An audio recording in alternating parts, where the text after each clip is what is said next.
వందే శంభుమాపతిం సురగురుం వందే జగత్కారణం వందే పన్నగభూషణం మృగధరం వందే పశూనాం పతిం వందే సూర్యశశాంకవక్నినయనం వందే ముకుందప్రియం వందే భక్తజనాశ్రయం చ వరదం వందే శివం శంకరం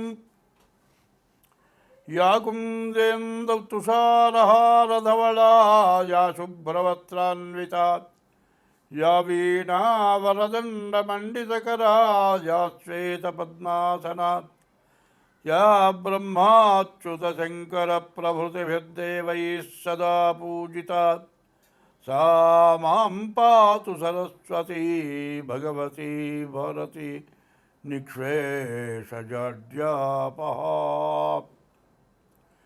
ఒక సూర్యుండు సమస్త జీవులకుతానొక్కొక్కడైతోచు పోలిక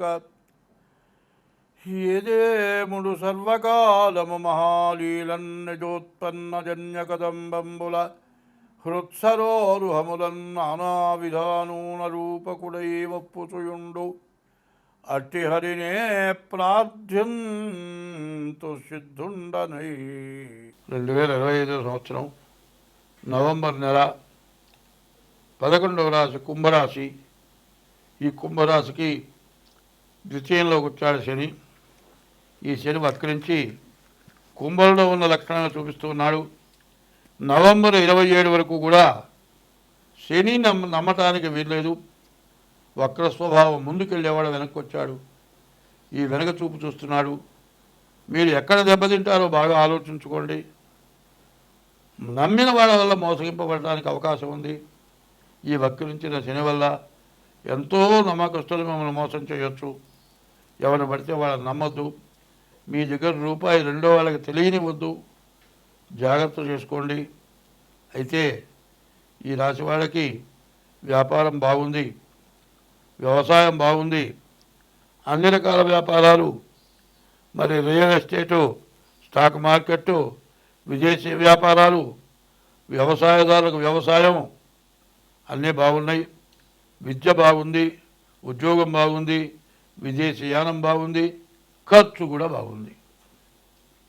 ఎంత సంపాదించినా 100లో 5 రూపాయలు మిగిలితే గొప్పే.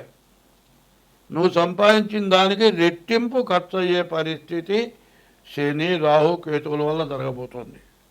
కాబట్టి ఈ మంచిని ఉపయోగించుకోవాలంటే మీ డేట్ ఆఫ్ బర్త్ ద్వారా మీ జాతకం చూపించుకోండి.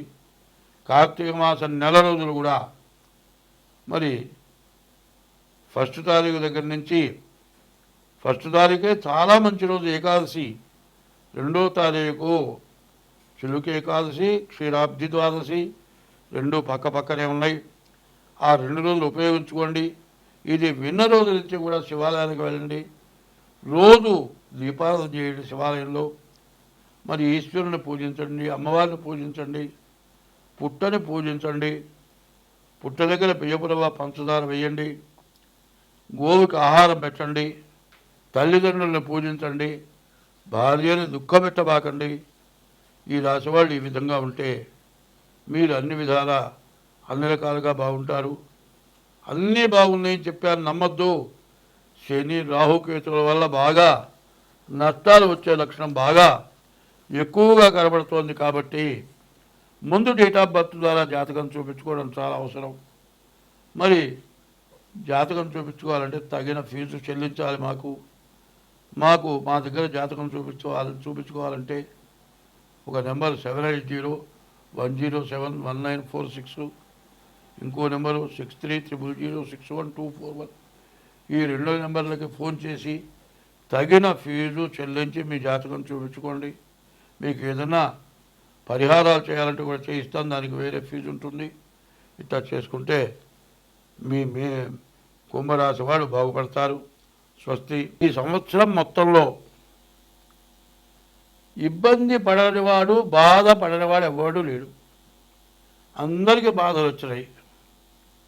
వర్షం వల్ల ఇబ్బంది పడనివాడు ఎవడూ లేడు.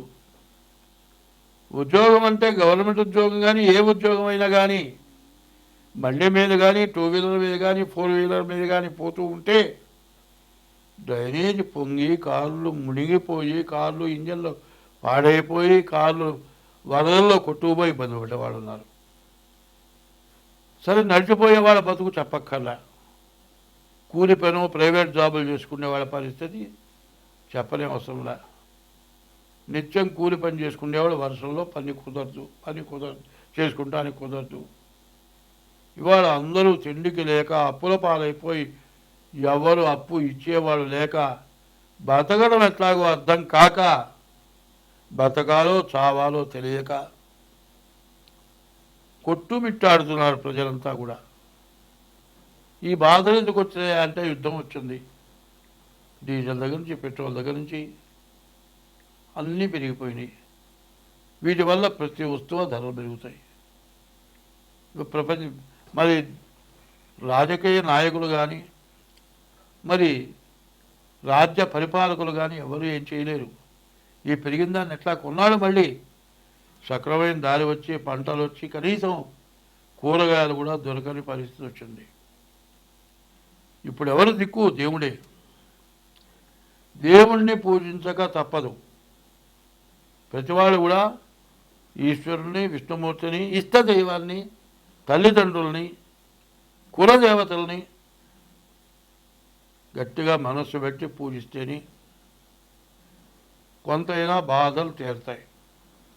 అదే కాదండి, ఎవరు ఎన్ని చేసినా బతికున్న తల్లిదండ్రులకి అన్నం పెట్టకపోవటం, వాళ్ళు తిన్నారా తినలేదా చూడకపోవటం, కనీసం వాళ్ళని వృద్ధాశ్రమాలకు పంపించడం, తర్వాత విదేశాల్లో ఉన్నవాళ్ళు వృద్ధాశ్రమంలో ఉన్న తల్లిదండ్రులు చచ్చిపోతే రాకపోవటం, దహనం చేయకపోవటం, కర్మ చేయకపోవటం, ఇవి చెయ్యరాని మహాపాపాలు.